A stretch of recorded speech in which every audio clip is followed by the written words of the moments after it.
अबो समाज रेन हर सामाजिक प्रोग्राम बाको चलाक कना निये गुण कथा कना अबो आतु करे आर को आतु करे माझी हाराम मंझी चौक मंझी पारानिक गोडित नायकी नुकु को बनु कुआ नुकु को बाको मेनदा जो बोले अबो दो फगुओ दो बांग कना अबो दो बाहा कना और अबो दो बाइया रंग गोते बाबुन रंगोआ से अबो गोलाल गोते बाबुन रंगोआ ये को सिखने दको मो कना नुकु माझी हाराम को से गोडित नायकी को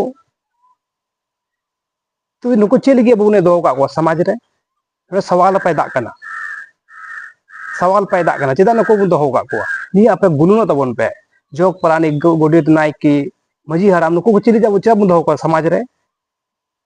नुकु बाको बाको सिखने दको माबन कना बदो से निये बुझो बांग ᱧᱟᱢᱚᱜ कना से उनको उठाई जो माझी हाराम जोक प्राणी नुकु को जो मोड़े हर ना को नुकु अब सिखने दको माबन कना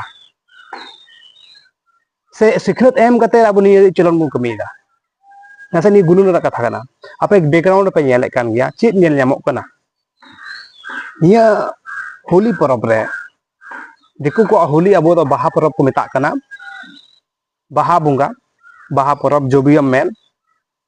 लेकिन इन दो ताजुबिन को दा बोला अब समाज तला रे ताहे कते रे माझी को माझी मापाजी को जो मेना कोआ मोड़े को तुई को मेना कोआ नुको चेली को बन दो का को सवाल निया अडे अडू का रकाबो कना से नुको मी दम हो को लहालना नुको जो को दोन बड़ाय का नियन ते रंग लगाव कते रंग लगा रस्क कान को अरे भाई आम हो दा कोते रस्क दाड़े आम हासा कोतम रस्क दाड़े आ बाहा रंग लगाव ना चे जरूरत कना आपो बड़ाय अबो समाज तला रे ना सिंदूर हम लगावाय खाय सिंदूर लका मई गिदर कुड़ी को दम लगाव खान को से बापला लका को मोनेया कान को मेना सिंदूर हम ना से इये ᱧᱚᱜ गी ताबोना अब हासा को तो हासा लसो को चला कना जोगी से दा चला कना बो मेन तो लेकिन ये जो नेल ᱧᱟᱢᱚᱜ कना अबो हर रे अडी ताजुबिन को दा यार इन तो माझी हाना मोड़े हर को नसे ये नजा चला कन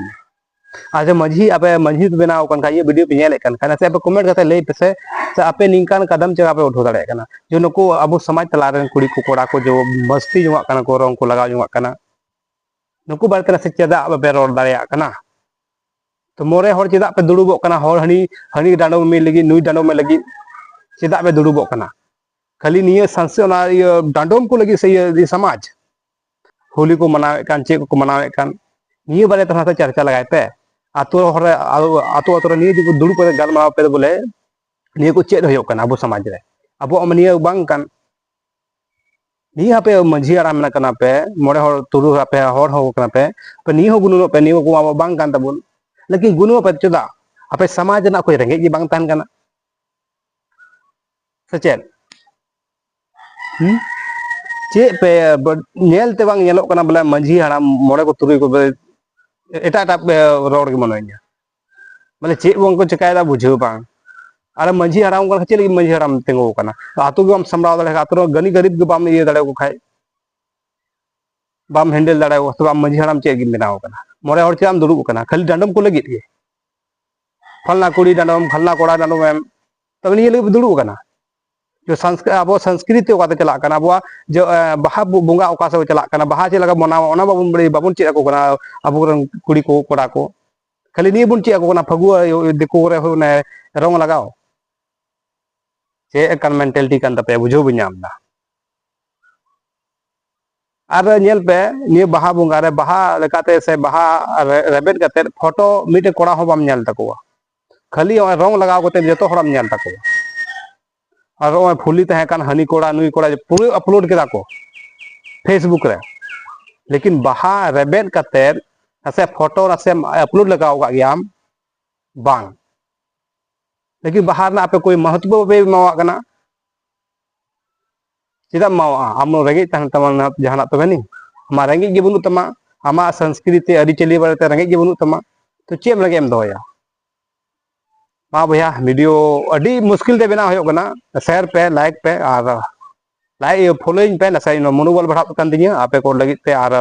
वीडियो बनावदा और आगे दिन ही बनाव गया मा तो सनम को जोहार गी।